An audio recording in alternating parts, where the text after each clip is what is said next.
जय श्री महाकाल। तो आज हमारे साथ एक पेशेंट हैं जो कि बेंगलोर से आए हैं। यहाँ से लगभग 2000 किलोमीटर दूर होगा ऑलमोस्ट। ऑलमोस्ट। तो वो अपने डेंटल ट्रीटमेंट के लिए आए हैं। आइए सुनते हैं कैसा उनका एक्सपीरियंस रहा हमारे साथ और क्या क्या उनकी परेशानियों का समाधान हो पाया। नमस्कार। नमस्कार। तो प्लीज़ अपना इंट्रोडक्शन दीजिए। मेरा नाम परब्रह्म शास्त्री है जी।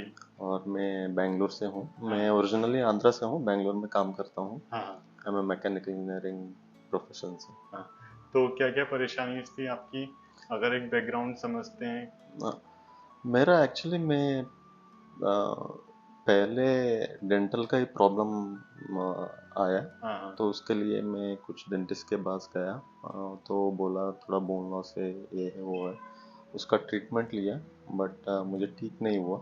तो उसके बाद मैं थोड़ा रिसर्च करने लगा कि क्या क्यों नहीं ठीक होगा। इस तब पता चला बायोलॉजिक डेंटिस्ट्री जैसे। और उसके बाद मैं देखा तो बाकी प्रॉब्लम भी उसके वजह से थोड़ा हो रहा है, हाँ लाइक बैक पेन हो रहा है मेरा, पैर में पेन होता रहता है वो है, और अच्छा से नींद नहीं आता। तो मैंने कुछ लोगों का इंटरव्यू में देखा, दांत के प्रॉब्लम की वजह से भी ये भी हो सकता हाँ। है। तो तब मैंने आपको कांटेक्ट किया।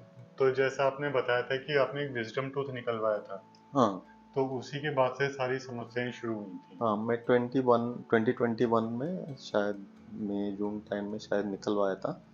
और उसके बाद 5-6 महीने बाद थोड़ा पहले कैविटीज आया, उसके वजह से रूट कैनल किया। उसके बाद ही पैर में पेन हो या बैक पेन हो या ऐसा चीज, और नींद ठीक से नहीं आना, ये सब उसके बाद ही उसी के शुरू बाद हुआ। शुरू हुआ।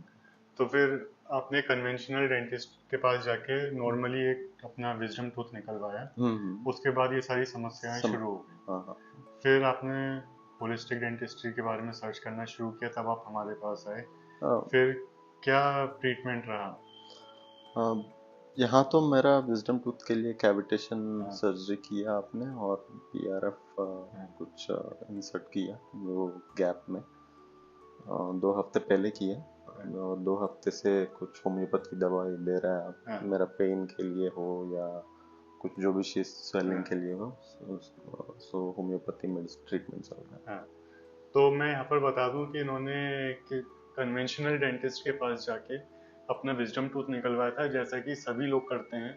उसके बाद उसमें कैविटेशन डेवलप हो गई। फिर उस कैविटेशन का हमने ट्रीटमेंट किया, उससे बहुत ही आश्चर्यजनक परिणाम देखने को मिले कि इनका बैकएक बंद हो गया होना, जो कि रोज होता था थोड़ी देर बैठने में, मेरा ऑफिस वर्क ऑलमोस्ट करने में।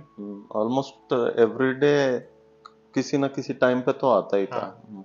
अब तो जैसे वर्क फ्रॉम होम यहाँ पर कर ही रहे हैं, तो बैकएक ऐसा कुछ नहीं हो रहा है। अभी तो कंप्लीट बंद हो गया कंप्लीट बैक ही पे तो। बंद है। जैसा आप बता रहे थे ये कि स्विच ऑन ऑफ हो गया, कुछ ऐसा आपने बताया हाँ, था। उस दिन तो मुझे अभी भी सरप्राइजिंग ही लगता है मुझे, अच्छा। क्योंकि मैं 3 साल से जो है, ऐसा हाँ। कैसा इतना जल्दी खत्म हो सकता है, थोड़ा मैजिकल ही लगता है। बट मैं एक्सपेक्ट करूँ ये सब हाँ, ऐसा ही कंटिन्यू हो जाए। कंटिन्यू रहे। और जो रात को नींद नहीं आती थी, शायद 2 या 3 बजे आप उठ जाते थे, तो हम्म। वो भी अब बेहतर हो चुकी है। हाँ, वो भी इम्प्रूव हो गया, फिर हाँ, नींद बहुत अच्छे से आ रहा है। नींद बहुत अच्छे से आ रही। और एक रेस्टलेस लेग का परेशानी थी कि रात में पैरों में दर्द हुआ करता था, उसकी वजह से नींद हम्म, नहीं आती थी। हम्म। उसमें भी बहुत हद तक इम्प्रूवमेंट है। हाँ, वो ऑलमोस्ट 60-70% कम हो गया, हाँ, अभी भी थोड़ा है। थोड़ा है। बट ऐसा नहीं कि उसके वजह से सो नहीं पा रहा हूँ, इतना नहीं है, इतना नहीं, थोड़ा तो है अभी थोड़ा भी। है। तो इस पूरे प्रोसेस में आपको कुछ एंटीबायोटिक्स, पेन किलर दिए? एंटीबायोटिक्स तो तो कुछ बिल्कुल नहीं नहीं दिए। दिया। हाँ, पेन किलर पेन किलर एक एक दो बार आपने मिला। खाए। हाँ, वो भी जब बहुत on the day of surgery दर्द स- था, या उस दिन शायद बहुत ज्यादा पेन उसके। था। हाँ, और उसके बाद भी 2-3 दिन बाद थोड़ा जब पेन हुआ। स्वेलिंग बढ़ने हाँ, लगी तब। तब। नहीं तो बाकी टाइम सब होम्योपैथी से मैनेज हो गया, हाँ हाँ। और ऑल्टरनेटिव ट्रीटमेंट्स जो भी दिए हैं हम्म, हमने। और आपने यहाँ पर 2 हफ्ते का वक्त गुजारा है, कैसा हम्म। रहा? एकोमोडेशन, फूड, या एवरीथिंग, एटमॉस्फेयर कैसा है? पहले चीज है, हॉस्पिटल जाना किसी कोई भी पसंद नहीं करता है। नहीं। या एनवायरनमेंट बिल्कुल हॉस्पिटल जैसा नहीं है, ऐसा ही है जैसे घर में रह रहे हैं वो, तो वो चीज अच्छा है, इसलिए 2 हफ्ते तक रुक पाया। हॉस्पिटल एनवायरनमेंट में तो इतना दिन रुकना भी पॉसिबल पॉसिबल नहीं नहीं है जी। है। खाना कैसा रहा? वो बहुत अच्छा रहा, हाँ, बट पेन के वजह से तो फिर थोड़ा कम ही हाँ खा कम पाया। खा पाए।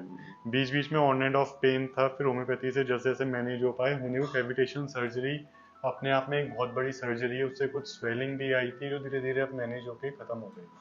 हाँ, दो। इंट्रा ओरल थोड़ी स्वेलिंग बची है मुंह के अंदर। हाँ, हम्म। वो अब धीरे धीरे खत्म हो जाएगी। तो कल आप जा रहे हैं, कैसा, कुछ क्या कहना चाहेंगे जो लोग रूट कैनाल कराते हैं, जो विजडम टीथ का कैविटेशन हो सकती है किसी को? आप अगर कुछ ये ऐसे सिचुएशंस आ रहे हैं कि दांतों का ट्रीटमेंट कराया उसके बाद से जिंदगी बदल गई है। नहीं, आप अपने आप बहुत रिसर्च कर लो, इधर विजडम टूथ निकलवा रहे हो या कैनाल जा रहे हो, बहुत रिसर्च करके डिसीजन लेना। उसके बाद उसके अभी तो एटलीस्ट बहुत सारे इंफॉर्मेशन भी जी। है बायोलॉजिक डेंटिस्ट के बारे में, so I would suggest everybody to properly research and know the consequences, what will happen, and then take an informed decision उसके बाद। Thank you Thank very you, much. thank you.